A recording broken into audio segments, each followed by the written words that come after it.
Right, beta. So the gross anatomy of your year firstly starting with external ear. External ear के अंदर बेटा क्या आता है, मैंने क्या बताया था, एक ऑरिकल आता है आपका और अंदर कैनाल जाती है जिसको हम क्या कहते हैं, एक्सटर्नल ऑडिटरी कैनाल कहते हैं। ठीक है। अच्छा, अब इसकी पिक्चर भी साथ में रखते हैं ज़रा, तो और इसको देखते जाते हैं। ठीक है। एक्सटर्नल ईयर के अंदर ये पूरा बाहर, ये जो पूरा है इसको हम ऑरिकल कहते हैं या पिना कहते हैं, और ये जो अंदर जो कैनाल है that is the external auditory canal. और अच्छा, ऑरिकल के फ्रेमवर्क की बात करें कि इसकी कंपोजिशन क्या है, तो ये it is composed of the yellow elastic cartilage except the lobule. This lobule is not of the cartilaginous material but the entire helix is of, sorry, entire auricle is of elastic cartilage. तो फिर ये lobule किसका बना हुआ होता है, इसमें fat होता है, फाइब्रोवैस्कुलर टिश्यू होता है और कार्टिलेज नहीं होता। ठीक है। अच्छा, इसकी ऑरिकल की दो सरफेसेस हैं बेटा। एक सरफेस जो कि आपको दिख रही है, ये कौन सी सरफेस है, लेटरल सरफेस है क्योंकि बॉडी से दूर है। जो इसके पीछे वाली सरफेस है वो मीडियल सरफेस है क्योंकि वो बॉडी के करीब है। सही है। जो मीडियल सरफेस होती है यानी पीछे वाली सरफेस, वो बिल्कुल स्मूथ होती है, आपको पता है, उसमें किसी किस्म का फीचर नहीं होता है, दैट इज़ फीचरलेस। लेकिन अगर आप इस लेटरल सरफेस को देखें तो ये बड़ी रफ़ है और इसमें बहुत सारे फीचर्स मौजूद हैं। ठीक है। और आपने एक चीज़ नोट की कि बेटा जो स्किन है ना, वो नीचे वाले कैप्सूल के साथ बहुत टाइटली अडहेरेंट है। If this is the underlying this is the underlying cartilage, so this is the skin. So the adherence between the cartilage and skin is very much, tight. You can even, appreciate it from this picture that the skin is really, there is a, glue between the skin and the underlying cartilage. So this is the lateral surface and you can see so many features. By the way, the skin is tightly adherent to the underlying perichondrium, and the features which are present include number one, helix. You can see this entire is the helix, right? And this is the lobule, and just opposite to this helix, little smaller, is the antihelix, right? This is the tragus, and the opposite to this is the antitragus, right? Helix, antihelix, tragus, antitragus, and two concha. One is the concha simba, which does not open into any canal, and one is the concha cavum, which actually opens into the external auditory canal, right? उसके अलावा there are two crus present. You say it crus or crus, whatever. One is this superior crus, even you can palpate it, you can appreciate it. This is the inferior crus, right? And there is this little triangular fossa. I know I cannot draw it here, but there is a fossa here which is little triangular, right? So these are the features which are present beta on the lateral surface, right? So let's continue from the next page now. Right, beta, in the previous page I told you about the features of the pinna. The medial side was having no features at all, but the lateral side having lots of features. The blood supply of the auricle, you need to keep in your mind, is the branches of the external carotid artery. One is the superficial temporal artery and one is the posterior auricular artery. Both are the branches of the external carotid artery. The lymphatic drainage of the auricle goes into the three different lymph nodes. One is the periauricular, जिसको हम parotid lymph node कहते हैं, the postauricular, जिसको हम mastoid lymph node कहते हैं, और the infraauricular, जिसको हम superficial cervical lymph node कहते हैं, that are present along the external jugular vein. So this is the blood supply and the lymphatic drainage of the auricle, that means this pinna. And what about the nerve supply of this pinna, तो फिर इसकी nerve supply की बात करें तो इसकी दो surfaces हैं। एक अंदर वाली जो है वो मीडियल सरफेस, उसका सप्लाई अलग है, और ये जो बाहर लेटरल सरफेस है इसका सप्लाई अलग है। जो मीडियल सरफेस है उसके सप्लाई की अगर बात करें तो मीडियल सरफेस के सप्लाई में मैं बताता हूँ आपको। फिर मीडियल सरफेस को भी दो हिस्सों में डिवाइड करते हैं, एक लोअर 2/3 और अपर 1/3. Lower 2/3 of the medial surface is supplied by the greater auricular nerve and the upper 1/3 is supplied by the laser occipital nerve, right? Upper 1/3 close to the occipital region supplied by the laser occipital nerve. If we talk about this side, the lateral side, so इसके दो हिस्से कर दिए, एक को बना दिया हमने lower 1/3 और upper 2/3. Lower 1/3 is supplied by the great auricular nerve, greater auricular nerve, same as this, right? But the upper 2/3, this portion is supplied by the auriculotemporal nerve. So I hope you are clear, and you can memorize these couple of nerves. So yeah. So what did we discuss, beta? The blood supply, the lymph nodes, drainage, and the nerve supply. And after this pinna comes the external auditory canal. Let me show you the external auditory canal as well. The external auditory canal which take you from the pinna to the tympanic membrane. ये सिर्फ 1 inch की canal होती है. ये आपकी बेटा उदयपुर की यह पिक्चर है. So I can keep it like here if it is visible, I hope. Yeah, this is the picture. You can see this is the nice looking, external auditory canal taking from the pinna outside to the tympanic membrane inside is just a 1 inch, 2.5 centimeter. इसकी जो skin होती है ना, इसकी वो भी बड़ा tightly अडहेर होती है. इसके 2 पार्ट्स होते हैं पूरी कैनाल के. 2 पार्ट्स हैं बेटा. आउटर कार्टिलेजिनस पार्ट, आउटर 1/3 होता है. 1/3 इसको हम यहाँ ब्रेक करते हैं और इनर जो 2/3 है ना, वो आपका होता है बोनी. आउटर 1/3 मतलब यहाँ तक मुश्किल से. So it is cartilaginous and the remaining is the bony. जो कार्टिलेजिनस पार्ट होता है आउटर 1/3, इसकी स्किन में आपको हेयर फॉलिकल भी मिलेंगे, सेबेशियस ग्लैंड भी मिलेंगे और सिरोमिनस ग्लैंड्स भी मिलेंगे. ठीक है. इसकी डायरेक्शन की बात करें तो ज़रूरी नहीं है याद रखना, लेकिन ओके. ये अंदर की तरफ जा रही है, inward, slightly upward and backward, मतलब पोस्टीरियरली. ठीक है. You don't need to really remember this, but you just can keep in your mind that this is the outer 1/3 and this is the inner 2/3. ठीक है. outer 1/3 is cartilaginous, inner 2/3 is the bony. और ये जो outer 1/3 cartilaginous होता है, इसके अंदर आपको हेयर फॉलिकल भी मिलेंगे, सेबेशियस ग्लैंड, सेरोमिनस ग्लैंड भी मिलेंगे. लेकिन जो इनर बोनी पार्ट होता है 2/3, इसके अंदर ना आपको ये जो इसकी स्किन होती है इनर 2/3 की बोनी पार्ट के अंदर, ना आपको ग्लैंड्स मिलेंगे ना आपको फॉलिकल्स मिलेंगे. लेकिन जो आउटर 1/3 है उसकी स्किन में आपको ग्लैंड्स फॉलिकल्स मिलेंगे. इसकी डायरेक्शन की बात करें, ये भी इनवर्ड से, लेकिन ये स्लाइटली डाउनवर्ड है. ठीक है. Going downward, right, and forward. अच्छा, ये जो पूरी इतनी टेढ़ी मेढ़ी एक्सटर्नल ऑडिटरी कैनाल है, इसको सीधा किया जा सकता है. मोस्टली जब आप कान में स्पेक्युलम डालते हैं या फिर ऑटोस्कोप वगैरह डालते हैं, तो आप कोशिश करते हैं कि ये ट्यूब बिल्कुल सीधी हो, तब हम उसके अंदर कोई चीज़ डालें. तो this auditory canal can be strengthened by pulling the pinna upward, backward and slightly outward. तो मैं अगर यहाँ से पिन्ना को पकड़ूँ और इसको क्या करूँ, अपवर्ड, आउटवर्ड और बैकवर्ड पुल करूँगा, तो ये बिल्कुल सीधी हो जाएगी और आप इसके अंदर कोई भी इंस्ट्रूमेंट डाल के उसको स्टडी कर सकते हैं. राइट बेटा. So let's continue from the next page. बेटा, एक्सटर्नल ऑडिटरी कैनाल के कुछ और फीचर्स बताने हैं मैंने आपको. ठीक है. उसके बाद हम इसके ज़रा ब्लड सप्लाई की, लिम्फेटिक ड्रेनेज की बात करेंगे. तो आप देखें, वही देखें, पिन्ना से फिर ये चल रहा है आपका एक्सटर्नल ऑडिटरी कैनाल. और एक्सटर्नल ऑडिटरी कैनाल ये आके ख़त्म हो गई आपकी कहाँ पे, टिम्पैनिक मेम्ब्रेन में, और अंदर टिम्पैनिक कैविटी है. ठीक है. और टिम्पैनिक मेम्ब्रेन पे ये ख़त्म हो रही है. आप देखें, एक चीज़ नोट करें, जो एक्सटर्नल ऑडिटरी कैनाल है ये आगे जाके इन्फीरियर वॉल जो है ना इसकी ऑडिटरी कैनाल की, वो एक नीचे रेसिस बना रही है, एक पाउच बना रही है टिम्पैनिक मेम्ब्रेन के करीब.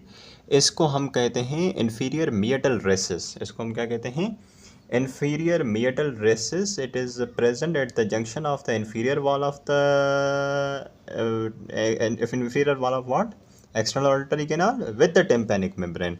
So you can see, if I zoom into this picture, this is the inferior wall of the external auditory canal and this is the tympanic membrane, and in between there is a little recess called the inferior meatal recess. इसकी क्या clinical significance होती है बेटा, ये जो जगह है ना रेसिस, इसको स्टडी नहीं कर सकते आप. फ़र्ज़ करें यहाँ से ऑटो इसको पास भी करती है ना, तो ये रेसिस इतनी नीचे है कि वो नज़र नहीं आती. और अगर यहाँ पे कोई डेब्रिस जमा हो जाए या फॉरेन बॉडी चली जाए तो इसको निकालना यहाँ से बड़ा मुश्किल होता है. क्या लिखा हुआ है, it is present at the junction of the inferior wall and the tympanic membrane. Its significance is that it is difficult to examine and clean debris from this recess. और इस पूरी ट्यूब के अंदर, पूरी कैनाल के अंदर 2 constructions होती हैं. There are 2 constrictions in the external auditory canal, one at the junction of the cartilaginous and the bony part. अब यहाँ पे तो डिस्टिंग्विश नहीं कर पा रहे, आउटर 1/3 फ़र्ज़ करें यहाँ से यहाँ तक जो है वो कार्टिलेजिनस है, बाकी बोनी है. तो दोनों के जंक्शन पे एक कंस्ट्रिक्शन होती है और दूसरी कंस्ट्रिक्शन होती है 5 millimetre from the tympanic membrane in the bony part. उस कंस्ट्रिक्शन को स्थमस कहते हैं. फ़र्ज़ करें ये, इसको हम यूँ रख लेते हैं. ठीक है. तो ये वाला पार्ट जो है वो कार्टिलेजिनस है और ये वाला पार्ट जो है बोनी है.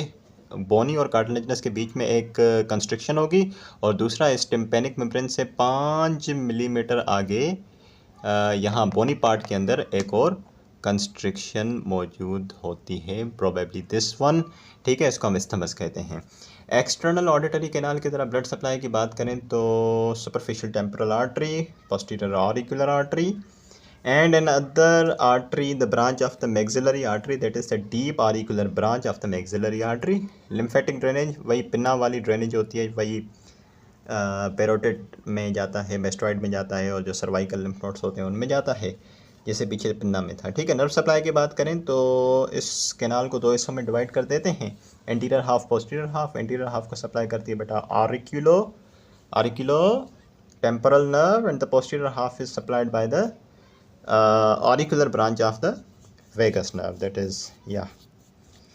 So we are done with this pinna and the external auditory canal. We'll now talk about the tympanic membrane, right, in detail. So the tympanic membrane, let me tell you beta, with the picture, why not. You can see, yeah, this is the tympanic membrane. I have to talk about this one. I want to show you the tympanic membrane.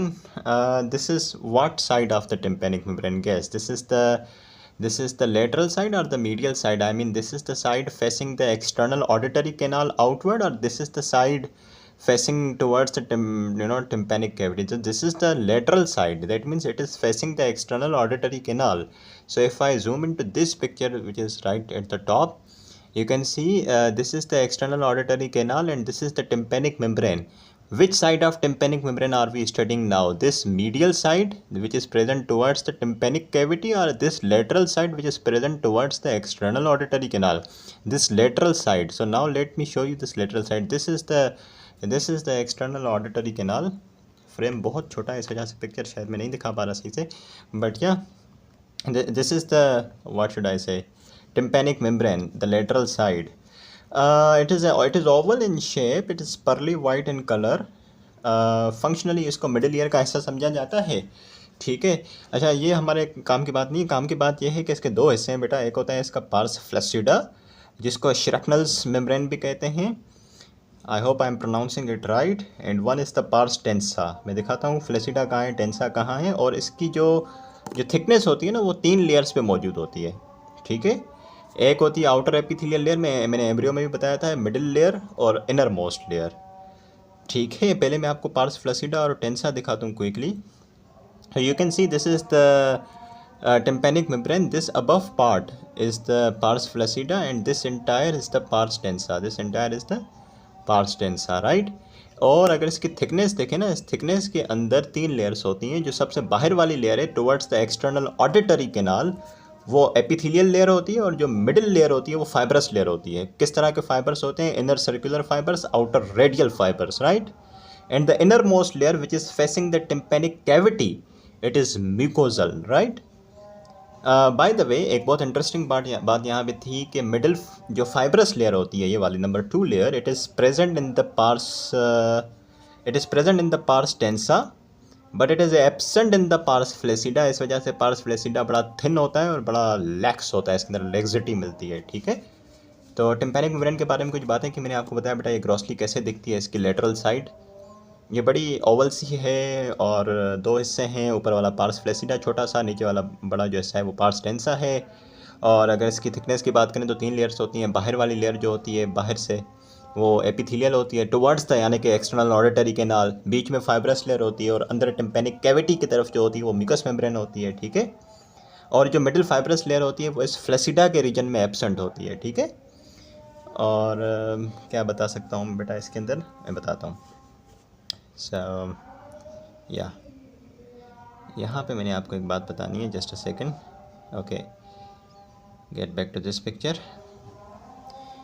A very important thing is that this is the pars tensa. ठीक है, this ये जो parse टेंसा का peripheral portion है ना, ये portion, it gets thicker here, right?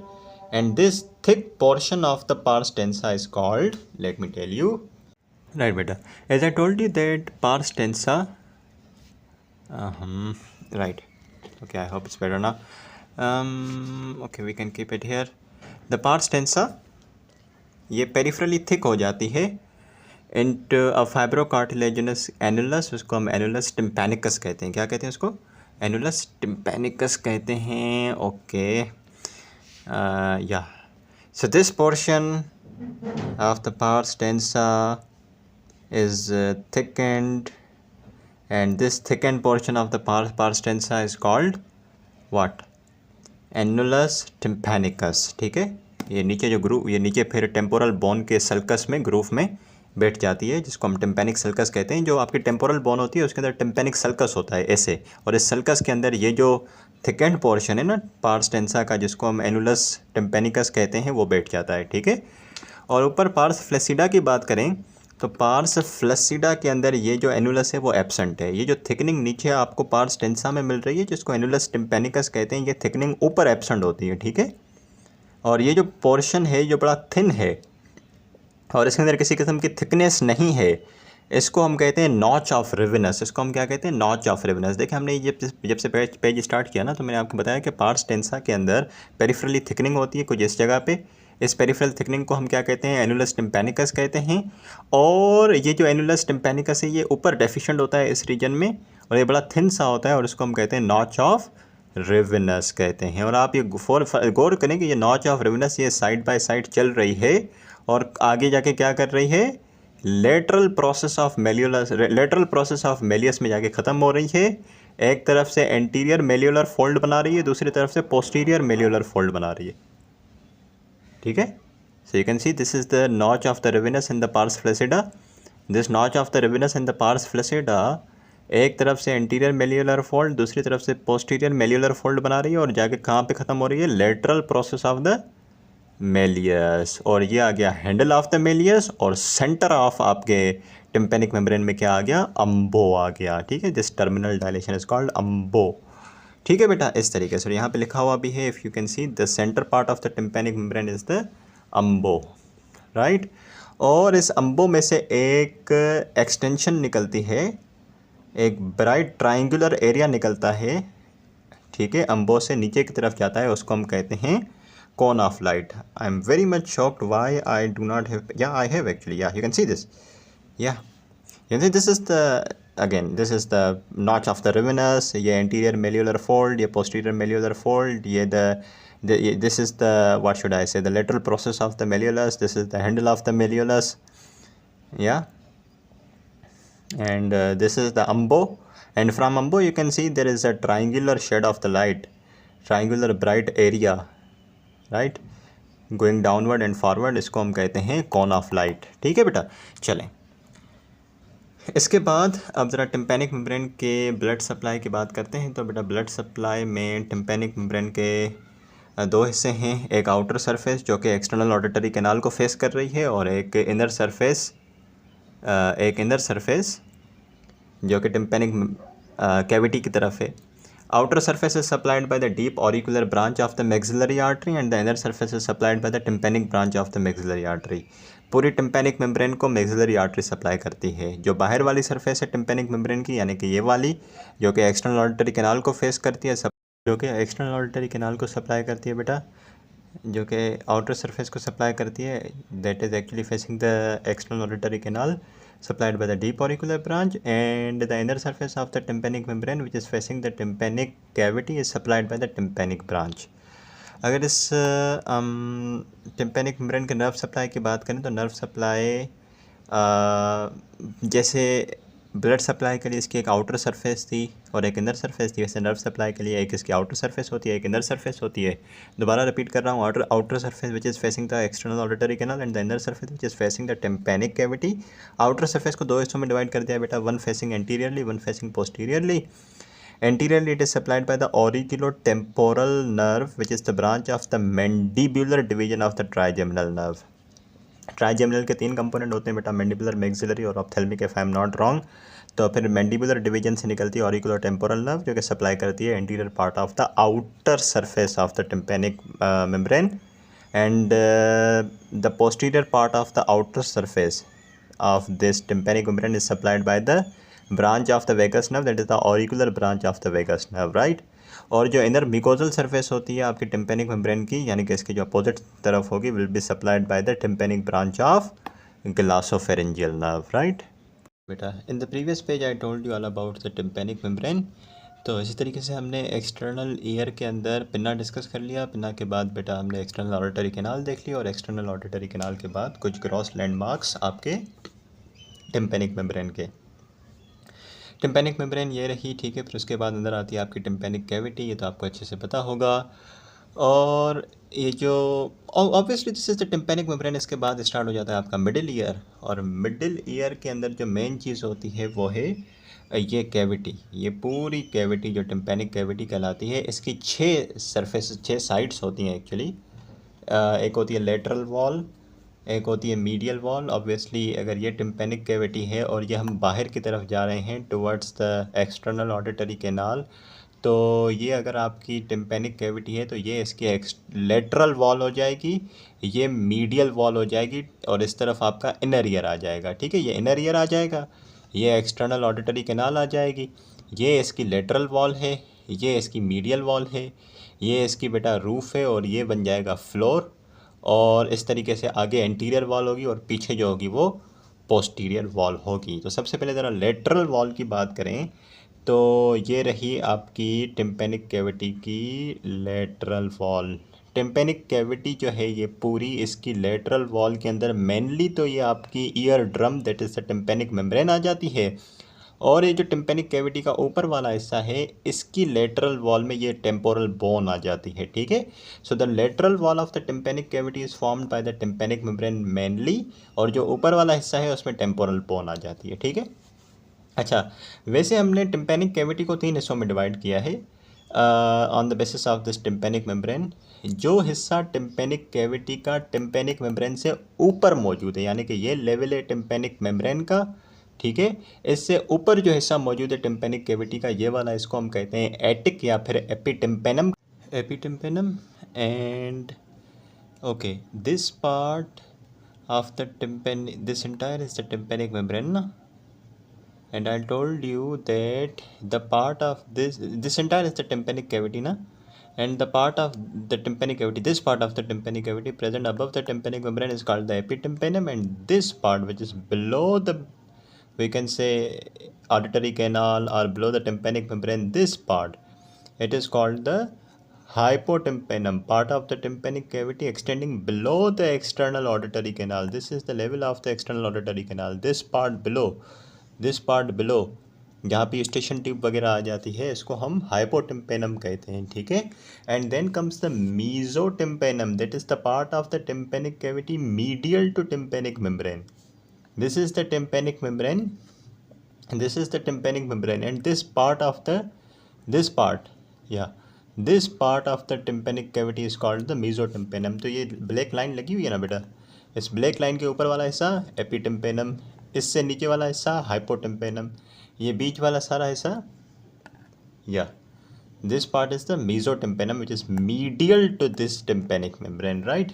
Okay, तो बेटा ये तो हो गई आपकी इस टिम्पेनिक कैविटी की ये वाली लेटरल वॉल हो गई, जिसमें मेनली ये टिम्पेनिक मेम्ब्रेन है, ऊपर बोन है, सही है।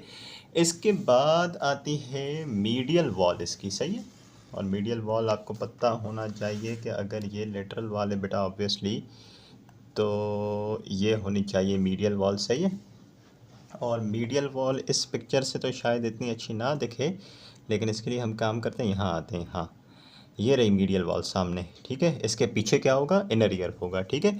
अच्छा, अब इस मीडियल वॉल के अंदर आपको बीच में एक बड़ी प्रमोंटरी मिल रही है, this promontory, this is due to the basal turn of the cochlea. Cochlea I hope आपने देखा होगा, उसका बड़ा टर्न होता है जिसकी वजह से ये प्रोमिनेंट जो है प्रोमोंटरी बनती है, ठीक है। उसके अलावा इसके, या this is the oval window, right, this is the oval window, ये लेकिन ओपन नहीं होती। This Oval window is closed bye the foot plate of the stapes and the annular ligament. इसके ऊपर जो है फुट प्लेट आ जाती है स्टेपीस की, और एनुलर लिगामेंट आ जाता है। और इसी तरीके से जो आपकी मिडल ईयर की कैविटी है वो पीछे, इसके अलावा वेस्टिबुला इससे सेपरेट हो जाती है, क्योंकि ये ओवल विंडो पीछे ओपन होती है what part of the cochlea, scala vestibuli, तो इसके ऊपर आ जाती है आपकी स्टेपीज की फुट प्लेट और एनुलर लिगामेंट, ये क्लोज हो जाती है। So the middle ear cavity can be separated from the scala vestibuli. इसी तरीके से this is the round window बेटा। Round window is also not patent, it is closed in the life by the secondary tympanic membrane and therefore it separates the middle ear cavity from the scala tympani। तो इसके पीछे आपके inner ear का scala vestibuli होता है, इसके पीछे जो इनर ईयर का स्केला टिम्पनाई होता है, this is enclosed by the foot plate of the stapes and the annular ligament and this is enclosed by the secondary tympanic membrane. ठीक है बेटा, इस तरीके से। उसके अलावा क्या फ़ीचर्स हैं आपकी इस मीडियल वॉल पे? एक आपको ये बोनी कैनाल दिख रही होगी, ये जो आपके मीडियल वॉल में रन कर रही है, फिर मीडियल वॉल के बाद आगे चल के पोस्टीरियर वॉल के साथ साथ रन कर रही है। तो ये बोनी कैनाल है, इसके अंदर फेशियल नर्व पास होती है। You can see after the round window comes the bony fallopian canal कहते हैं, it is written in your ENT book. इसमें से फेशियल नर्व पास होती है, ये प्रेजेंट होती है just above the oval window. This is the oval window and this is the bony canal through which the facial nerve is being passed. ठीक है। इसके अलावा यहाँ पे एक और बल्ज दिख रहा है आपको इस कैनाल के ऊपर, ये सेमी सर्कुलर कैनाल का बल्ज होता है। 3 हिस्से होते हैं ना बेटा इनर ईयर के अंदर, एक होता है आपका कॉक्लिया, एक होता है वेस्टिब्यूल, एक होता है सेमी सर्कुलर कैनाल्स। जो 3 सेमी सर्कुलर कैनाल्स होती हैं, एंटीरियर, पोस्टीरियर और लेटरल, तो ये सेमी सर्कुलर कैनाल का जो खास करके लेटरल सेमी सर्कुलर कैनाल जो है उसका बल्ज बनता है मीडियल वॉल के अंदर। सही है बेटा, इस तरीके से, और ये फेशियल कैनाल के ऊपर बनता है। तो अभी आप क्लियर हैं बेटा लेटरल वॉल से और मीडियल वॉल से। सही है। इसके बाद अगर एंटीरियर वॉल की बात करें जो कि इस तरफ है, तो इस एंटीरियर वॉल के अंदर यू कैन सी, यहाँ से भी फॉलो करें, साथ में पिक्चर भी देखें, यही इसलिए तो मैं दोनों चीज़ें साथ में दिखा रहा हूँ ताकि दोनों चीज़ें आप देख सकें। Anterior wall is formed by the thin plate of the bone, ये बोनी प्लेट है। ठीक है। और you can see this anterior wall is separating the middle ear cavity from this internal carotid artery, right? And you can see in this anterior wall there is an opening, this is leading towards the eustachian tube, जिसको फेरिंगोटिम्पेनिक tube भी कहते हैं। Anterior wall में इसकी opening होती है और नीचे जाके कहाँ खुलता है, ये नेजोफेरिंग्स में जाके ओपन होता है। और दूसरा इस एंटीरियर वॉल के अंदर you can see one more thing, that is this canal for the tensor tympani muscle. ठीक है। इसकी अटैचमेंट आगे बताऊंगा, टेंसर टिम्पनाई मसल कहाँ अटैच होता है। You can see in the interior wall there is, this is the pharyngotympanic tube opening and this is the canal for the tensor tympani muscle. तो आगे बढ़ते हैं बेटा, उसको देखते हैं। चलें जी, from this page I have to tell you about the posterior wall. पीछे हमने क्या डिस्कस किया बेटा? एक हमने लेटरल वॉल डिस्कस कर ली जिसमें टिम्पेनिक मेम्ब्रेन आ रही थी। मीडियल वॉल पे ये सारी चीज़ें प्रमोंटरी और ये ओवल विंडो और राउंड विंडो, और उसके बाद ये एंटीरियर वॉल आ गई। सही है, वो हमने डिस्कस कर ली। इसमें फेरिंगोटिम्पेनिक ट्यूब की, स्टेशन ट्यूब की ओपनिंग थी और ये टेंसर टिम्पनाई मसल आ रहा था।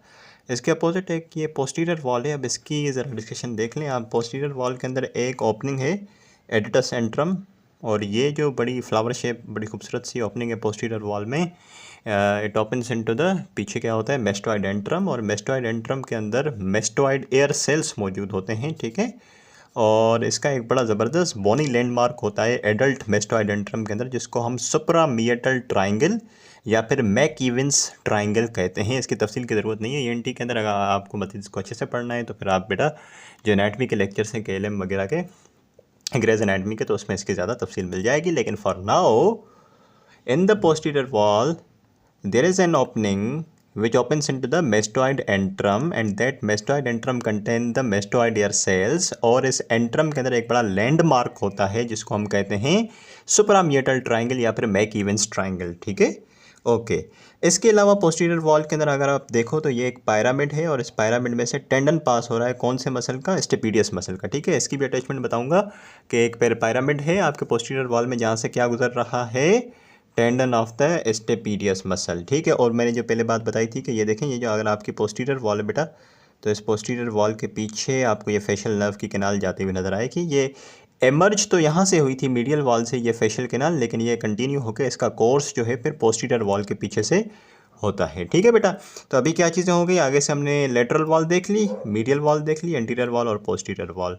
इसके आपके टिम्पैनिक कैविटी के रूफ की बात करें तो बड़ी पतली सी बोनी प्लेट होती है जो कि बनाती है, और या you can see the roof is formed by the very thin bony plate जिसको टेगमेंट टिम्पेनी कहते हैं। और ये जो टेगमेंट टिम्पेनी है, it is actually separating the middle ear cavity from the middle cranial fossa above, right, middle cranial fossa. और ये जो बोनी प्लेट होती है इसमें आपको पिट्रस पार्ट भी मिलेगा, squamous part of temporal bone भी मिलेगा। ये बड़ी पतली सी प्लेट होती है बोन की, और यही वजह है कि मोस्टली जो मिडिल ईयर के इन्फेक्शंस होते हैं वो यहाँ से रूफ के थ्रू मिडिल क्रेनियल फोसा में जा सकते हैं।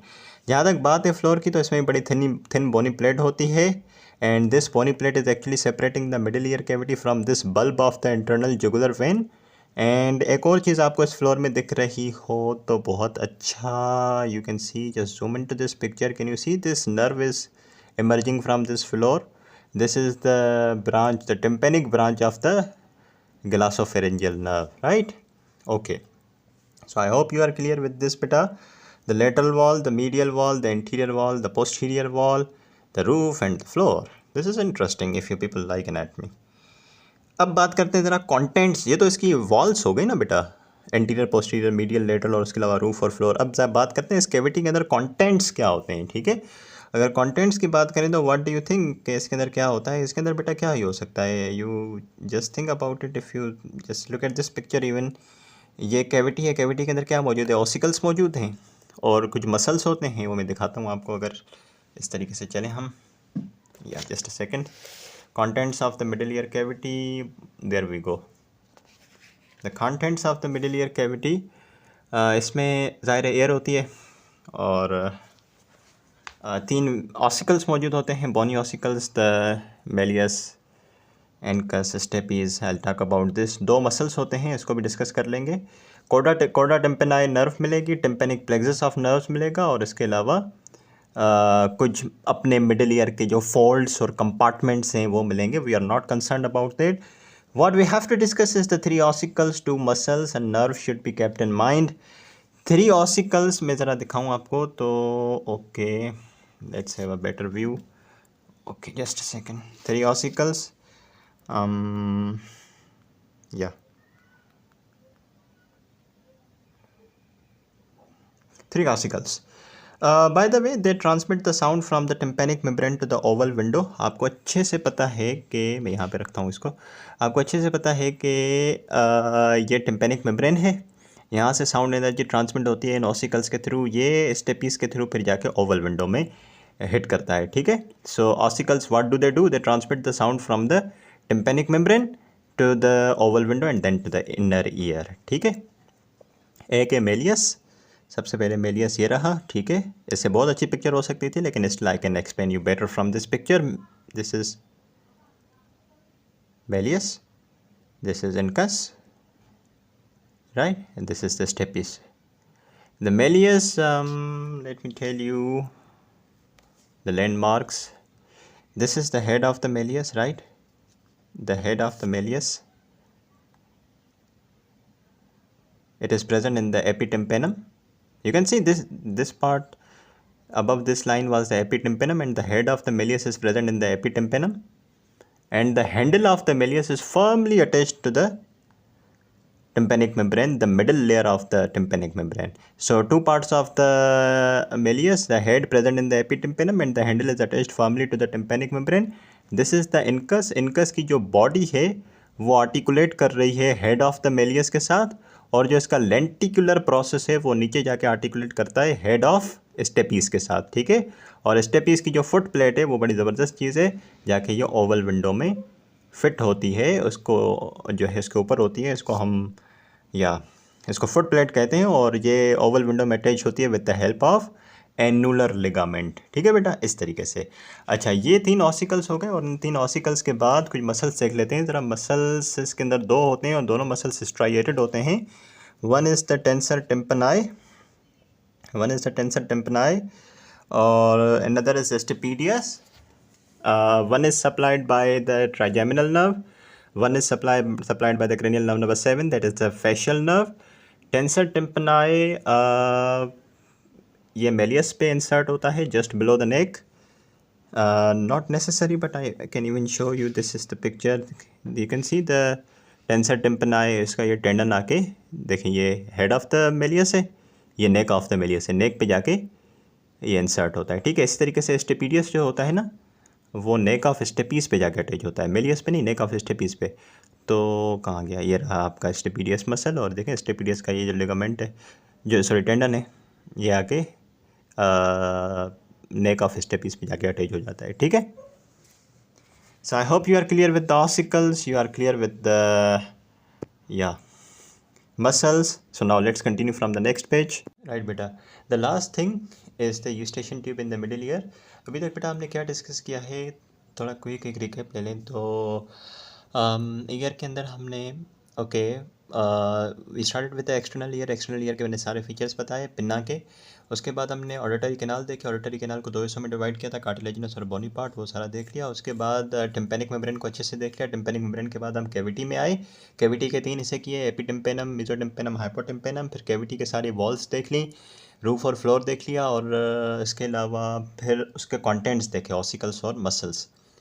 एंटीरियर वॉल से ये यूस्टेशन ट्यूब बाहर आती है, आपके मिडिल ईयर कैविटी के एंटीरियर वॉल से यूस्टेशन ट्यूब बाहर आती है। इसकी 2 ओपनिंग से आप देख रहे हैं, जो लोअर ओपनिंग है वो नेजोफेरिंग्स में ओपन होती है, और जो अपर ओपनिंग होती है वो anterior wall of the middle ear cavity में ओपन होती है। ये मिडिल ईयर कैविटी है, ये इसकी एंटीरियर वॉल होती है, तो यहाँ पे ओपन होती है। इसके 2 हिस्से होते हैं बेटा, ये जो येलो वाला पार्ट है, this yellow part is the upper 1/3 और ये बोनी होता है, और ये जो लोअर 2/3 है with the green is the cartilaginous part. और कार्टिलेजिनस पार्ट के अंदर भी ये पूरा कार्टिलेजस नहीं होता, इसकी जो अपर और मीडियल साइड्स होती हैं वो कार्टिलेजिनस होती हैं, बाकी मेम्ब्रेनस होता है, ठीक है। तो जो अपर 1/3 है वो बोनी होता है, और लोअर 2/3 कार्टिलेजिनस होता है। कार्टिलेजिनस पूरा नहीं, अपर और मीडियल सर्फेसेस इसकी कार्टिलेजिनस होती हैं, बाकी मेम्ब्रेनस होता है, ठीक है। इन्फेंट्स के अंदर ये जो पूरी यूस्टेशन ट्यूब होती है वो थोड़ी शॉर्ट होती है और वाइड होती है, ठीक है। शॉर्ट होती है यानी कि लंबाई इतनी ज़्यादा नहीं होती, और वो थोड़ी वाइड होती है, ठीक है। और ज़्यादा हॉरिजॉन्टल होती है ये ट्यूब इन्फेंट्स के अंदर कंपेयर टू एडल्ट्स। वैसे रेस्ट पे ये क्लोज होती है, लेकिन जब आप बहुत ज़्यादा मतलब सॉलो करते हो या यॉर्निंग करते हो तो यू फील के something is opened in your year, and that is actually the Eustachian tube, right? And it is this opening and the closure of this tube is by the help of the tensor palatii muscle, right? Okay. And then the blood supply of this nice little eustachian tube is by a couple of arteries, the ascending pharyngeal and the middle meningeal arteries. You have to remember it.